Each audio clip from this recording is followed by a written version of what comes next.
नमस्कार, मैं हूं संजय शर्मा। आप देख रहे हैं 4PM न्यूज नेटवर्क। मैंने ये तो सुना था कि नेताओं की जन्मपत्री होती है, राज्यों की जन्मपत्री बनाई जा सकती है, राज्यों के गठन पे चुनाव की बनाई जा सकती है, लेकिन एग्जिट पोल गलत और सही क्यों हो रहे हैं, इसकी भी भविष्यवाणी की जा सकती है, ये मैंने नहीं सोचा। देखिए, मेरे जोशी हैं राजीव नारायण जी, गजब की बात करते हैं। उन्होंने एग्जिट पोल का खेल क्या है इसकी भी भविष्यवाणी कर डाली। उनकी एग्जिट पोल की भी जन्मपत्री बना दी। मैं भी आपको दिखाऊंगा, आप सुन के आपका हंसते बुरा हाल हो जाएगा। दरअसल हुआ भी यही। एग्जिट पोल के इतने लोचे हमने कभी किसी चुनाव में नहीं देखे। होता ही ना कि भाई रुझान पता चल जाता है कि एक तरफ बीजेपी की तरफ रुझान है, कांग्रेस की तरफ रुझान है। उसी रुझान में कोई 50 सीटें देता है, कोई 100 देता है, कोई 150 देता है। लेकिन एक राज्य में दो बड़े प्रतिष्ठित चैनल, एबीपी और आज तक, एक मध्य प्रदेश में और राजस्थान में लहर चलवा दे रहा है एक पार्टी की, दूसरी लहर पार्टी के चलवा दे रहा है। यानी मध्य प्रदेश में कोई 155 दे रहा है, कोई 100 के नीचे भी दे रहा है।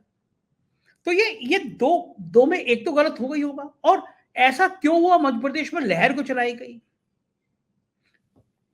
कांग्रेस ने तो बिल्कुल खुल्लम खुल्ला आरोप लगा दिया कि एग्जिट पोल खरीदे भारतीय जनता पार्टी ने।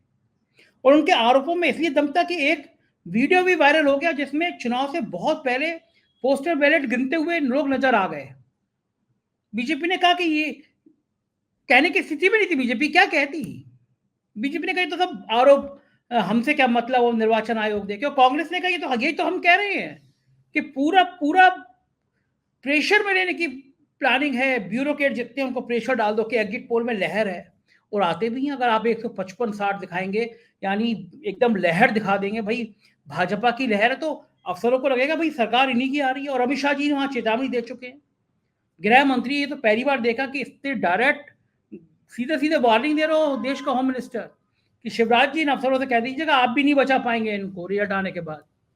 और जब एक एग्जिट पोल दिखाई दे रहा हो 150-55 लहर, तो जाहिर है लोगों को लगा सरकार तो आ ही रही है। तो जो अफसर काम कर रहे हैं, बहुत सारी विधानसभा ऐसी होती है जहां जीत हार का अंतर 500-1000 वोटों का होता है। वहां पे प्रशासन की बहुत बड़ी भूमिका आ जाती है बीच में। वहां पे हारने का जिताने का काम बड़ा आसानी से प्रशासन कर लेता है, तो उसमें खेल हो जाता है। तो क्या भविष्यवाणी है? मैं सीधे ले चलता हूँ राजीव नारायण जी के पास। आपको एग्जिट पोल की गंदगी के बारे में बताएंगे, ज्योतिष के आधार पर बताएंगे। एक रिक्वेस्ट आपसे ऐसा है कि अगर आपको पसंद आता है चैनल, तो चैनल को सब्सक्राइब करिएगा, ज्वाइन करिएगा, प्यार बनाए रखिएगा। सीधे चलते हैं राजीव जी के पास। पहले तो मैं आपके एग्जिट पोल पे आ जाता हूँ। हाँ, हमने एक और फिर एक रिसर्च ये की कि जिस समय एग्जिट पोल अनाउंस हुए थे, मतलब जो 30 तारीख को 6 बजे से शुरू हुआ है टाइम उनका, ठीक है। 5:30 मैंने एक स्लिप के ऊपर ये जो है कुंडली बना ली उसकी एग्जिट पोल की। एग्जिट पोल अनाउंस होने की कुंडली बनाई है ये वाली, ठीक है। तो इसमें आपको बता देता हूं एग्जिट पोल क्या है। आप पब्लिक की ओपिनियन ले रहे हैं, ठीक है जी। वही पब्लिक की ओपिनियन लेके उससे आपने डेटा साइंस के जरिए कैलकुलेशन किया और अब बता दिया।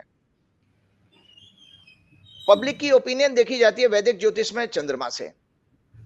चंद्र इस जो कुंडली जो बनी है, टॉरस लगन की कुंडली बनी, चंद्रमा मिथुन राशि में था 30 तारीख को 6 बजे, और सामने बुध था जो 8वें घर में गोचर कर रहा है। राजीव जी थोड़ा सा मैं संशोधन कर दूं, ये समय 5:30 था। 6 तारीख के बाद में चुनाव आएगा, 5:30। हाँ, वो भी जो भी है 5:30 बजे भी है, लेकिन मैंने देखा था वो बोलने से वो कुंडली बदलती नहीं है, कुंडली यही वाली है।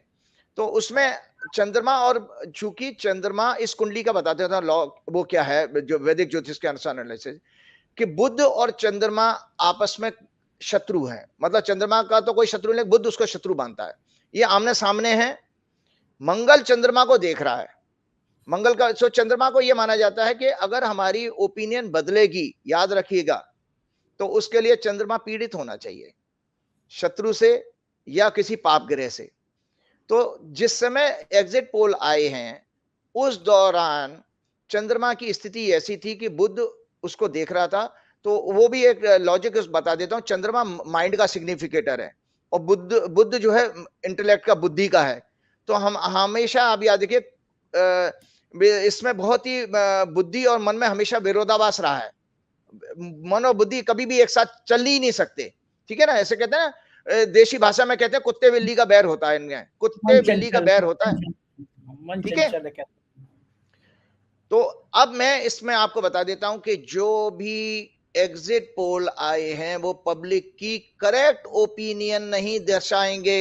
ये इस कुंडली के आधार पर बता रहा हूं कि जो भी आंकड़े एग्जिट पोल ने दिए हैं वो पब्लिक की करेक्ट ओपिनियन नहीं है, वो मिक्सिंग है या कोई भी है, उसको आप किसी भी रूप में आप देखिए, कोई भी नाम रख दीजिए उसका, ये पब्लिक की एक्चुअल जो है ओपिनियन नहीं है। ठीक है जी, क्लियर आपका? मतलब आप उस पर पूरा पूरा आंख बंद करके विश्वास मत करिए, क्योंकि कुंडली अलाउ नहीं करती एग्जिट पोल की सफलता को। अच्छा, मुझे इसमें एक बात बताइए, जो एग्जिट पोल की आपने जन्म पत्री बनाई है, आप मिक्सिंग कह रहे हैं, ये आरोप लगा रही है कांग्रेस की बीजेपी ने एग्जिट पोल खरीदे हैं, इसलिए खरीदे हैं कि अगर एग्जिट पोल के नतीजे ऐसे दिखा देंगे तो ब्यूरोक्रेसी प्रेशर में आ जाएगी। तो क्या इस कुंडली में ये बात सामने आ रही है कि एग्जिट पोल में भी हेरा फेरी की गई है, खरीदे गए हैं, बेईमानी की गई है, माहौल बिगाड़ने के लिए, माहौल बनाने के लिए इनका इस्तेमाल किया गया, ये भी कोई ग्रह होता है इसमें? देखिए, वो अब ऐसा, उसके लिए मूल रूप से हमको जाना पड़ेगा, जो मैंने आपको दिखाया, हमेशा ही दिखाया है, ये बीजेपी की कुंडली है। देखिए ना, बीजेपी की कुंडली में प्रयास के घर में वक्री मंगल, राहु, वक्री बृहस्पति, वक्री शनि और चंद्रमा का नीच का रोग के घर में। तो बीजेपी की टेंडेंसी हमेशा मैनिपुलेशन की होगी। तो ये जो है, बिल्कुल आपकी बात सच है कि बीजेपी कोई मौका नहीं छोड़ेगी चुनाव को रिगिंग करने का, चुनाव को प्रभावित करने का, किसी भी तरह के षड्यंत्र का। और बल्कि जो सरकारें बनेंगी भी, उनको भी आगे बीजेपी से सावधान रहना पड़ेगा, क्योंकि बीजेपी वो हर हथकंडा अपनाएगी उनको सैबोटेज करने का, रिजल्ट का। और आपको मैं बता देता हूं कि बात आपकी बिल्कुल ठीक है। मैंने चुनाव आयुक्त को, एक चुनाव आयुक्त को मैं जानता हूं, इलेक्शन कमिश्नर को, मैंने कल ही उनको एक पोस्ट भेजी थी कि ये फर्जीवाड़ा है, एग्जिट पोल बैन होने चाहिए देश के अंदर से, क्योंकि इसके जरिए निरंतर जो है एक प्रयास हो रहा है कि ब्यूरोक्रेसी को, लोकल ब्यूरोक्रेसी को इन्फ्लुएंस किया जाता है। और जिसमें जो आपकी बाउंड्री लाइन वाली विक्ट्री के जो पिछले बार आपको आंकड़ा मिल जाता है कि 30-40 सीटें जिसमें आप 2000 से 2500 के बीच में जो विक्ट्री हुई है, उसमें डीएम की पावर चलती है। और आपने देखा ही उत्तर प्रदेश में किस तरह का जो है आपके लोकल बॉडीज के इलेक्शन होते हैं, तो कैसे डीएम और एसपी वहां पर वोट ही नहीं पड़ने देते हैं। तो काउंटिंग में हेरा फेरी का ये जुगाड़ बनाते हैं ये आपके एग्जिट पोल। और कहां पर बनाएंगे? जहां पर ब्यूरोक्रेसी उसी गवर्नमेंट की है जिसका स्टेक दांव पे लगा हुआ है। जैसे मध्य प्रदेश में बीजेपी की गवर्नमेंट है।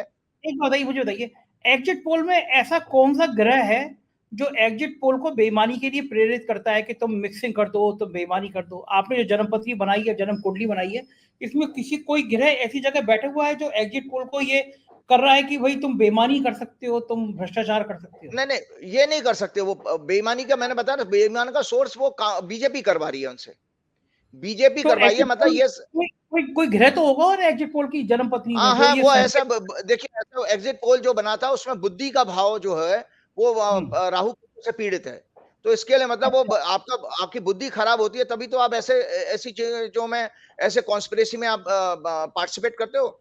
एक बात और बताना चाहता हूं आप लोगों को, आपको याद होगा 2022 का चुनाव, 2017 के चुनाव के 2022 में जो यूपी का जो चुनाव हुआ था, आपके अनूप कुमार पांडे एक चीफ सेक्रेटरी होते थे। हाँ, निर्वाचन आयुक्त हैं, चुनाव आयुक्त। और उनको इलेक्शन कमिश्नर बना दिया बीजेपी ने, और इलेक्शन से पहले बनाया था भाई साहब। तो इसलिए आप देखिए, वो यूपी के चुनाव को मैनिपुलेट करने के लिए उस व्यक्ति को आप इलेक्शन में, आज आरोप लगा रहा हूं इलेक्शन कमिश्नर्स के ऊपर कि किस तरह से ये अपने आप को कंप्रोमाइज करते हैं। अनूप कुमार पांडे आके ईसी बनते हैं, जो अभी रिटायर हो जाएंगे जनवरी में, 2024 का चुनाव नहीं करा पाएंगे ये, उससे पहले रिटायर हो रहे हैं। तो अनूप कुमार पांडे आकर के जिस व्यक्ति को जिले की और गली मोहल्ले तक की जानकारी हो, उसको तुम इलेक्शन कमिश्नर बना के लेके आए हो इलेक्शन, यूपी के इलेक्शन से पहले। तो ये बीजेपी की, ये किसने किया? केंद्र सरकार ने। आप बताइए, आप मेरे मित्र के लिए ऐसी बातें कर रहे हो, मैं चला रहा हूँ। अनूप पांडे जी मेरे बड़े अच्छे दोस्त हैं, 4 PM के बड़े, ठीक बात है। देखिए, अगर आप वो पद पे बैठ करके दुरुपयोग करेंगे तो बता दो राजीव जी, मतलब ठीक है आपकी बात, 4 PM के बड़े दीवाने थे। जब वो यहाँ चीफ सेक्रेटरी थे, तो अगर 4 PM लेट हो जाता था ना, तो उनके घर से फोन आ जाता था। मतलब उनके परिवार के लोगों को, भाभी जी को 4 PM इतना पसंद था अखबार, अगर मेरा खोकर नहीं गया तो बाकायदा सूचना में फोन आता था कि 5:30 बज गए, आज 4 PM नहीं आया। तो अनूप पांडे जी, काम के बारे में मैं कोई टिप्पणी करूंगा, व्यक्ति का व्यवहार बहुत अच्छे थे, लेकिन हाँ, ये बात सही है कि उनको बनाया इसलिए था कि यूपी का चुनाव सिर पे था, यूपी का चुनाव बड़ा प्रेस्टीज था। तो इसका मतलब जो एग्जिट पोल आप बता रहे हैं, ये आपने बताया ये राहु से पीड़ित है। और ये कौन से हाँ। घर में राहु है, कौन से घर में राहु है? मैंने पहले तो कहा कि पब्लिक की ओपिनियन का ग्रह पीड़ित है। पब्लिक अच्छा। की ओपिनियन, तो इसका मतलब पब्लिक ने ओपिनियन सही नहीं दी है, या इन्होंने पब्लिक की ओपिनियन सही ली नहीं है, दोनों ही बातें हैं। पब्लिक की ओपिनियन ली नहीं गई है, या पब्लिक की ओपिनियन इनको गलत मिली है। जैसे वो बहुत सारे लोग आज के यूट्यूब, मतलब सोशल मीडिया के बाद बड़े लोग स्मार्ट हो गए हैं, माइक के सामने वो बताएंगे नहीं किसको वोट दिया है, ठीक है हाँ, ना। ये बात सही तो वो है, आपको एक्चुअल ओपिनियन मिली नहीं, तो इसीलिए इसमें बदलाव का पूरा गुंजाइश है। कल जो रिजल्ट आएंगे इनसे थोड़े डिफर जरूर आएंगे, जरूर डिफर आएंगे। राजेश, कोई लेकिन भी, वो किससे हाँ, डिफर, लेकिन किससे डिफर आएंगे? एक एग्जिट पोल कांग्रेस की बनवा रहा है, एक एग्जिट पोल बीजेपी की बनवा रहा है, तो डिफर किससे आएंगे? वो तो अब ऐसा है, मैं आपको बता रहा हूँ, वो होता था ना, हम लोग जब 3 पत्ती का गेम खेलते थे ना, 3 पत्ती हाँ हाँ वाला जो, तो उसमें कभी कभी होता है ना, बराबर वाले पार्टनर से आप मिला लेते हो कि भैया चल तू भी अपने पत्ते मिला ले, हमें हाँ। मिला ले, मिला ली। तो इसमें लगता है, इसमें ये लगता है एग्जिट पोल अच्छा एजेंसी ने अच्छा, आपस में मिल गए। अच्छा ये बताइए, मिल गए। एक ज्योतिषी को फ्लश भी आती है, जुआ भी आता है? आपको कैसे पता है नहीं, तीन जुआ पत्ती? नहीं, ये तो कॉमन है भाई। देखिए, जोशी की बात नहीं है आपके, ये तो हमारे बचपन के एक एंटरटेनमेंट के साधन रहे हैं। हम लोग जब अच्छा, जब आप बिना इंजीनियर हुआ करते पत्ते, थे, जब आप इंजीनियर हुआ करते थे हॉस्टल में जब भी खेला करते होंगे। जब भी घर की रिलेटिव्स की गैदरिंग होती थी तो लेके बैठ दिवाली जाते, बिना दिवाली पैसे के ही आप खेलते थे। हाँ, दीपावली बिल्कुल पे, बिल्कुल। दीपावली पे आमतौर पर जुआ होता है, ताश खेले जाते हैं हर एक घर में। जी जी अब जी। मैं जीता हूँ इस बार खूब सारा जीता हूँ। मेरे घर पे, मतलब मेरे पड़ोसियों के यहाँ होता था, मैं खूब, हर घर में होता है। तो देखा आपने, ये थे राजीव नारायण जी, और इन्होंने बताया कि एग्जिट पोल का गंदा खेल क्या है। मुझको यकीन है आपको ये चर्चा पसंद आई होगी, अपनी राय से जरूर अवगत कराइएगा। कल सुबह 8 बजे से देखिएगा क्या आ रहे हैं मतदान। साथ रहिएगा, साथ दीजिएगा। शुक्रिया, थैंक यू।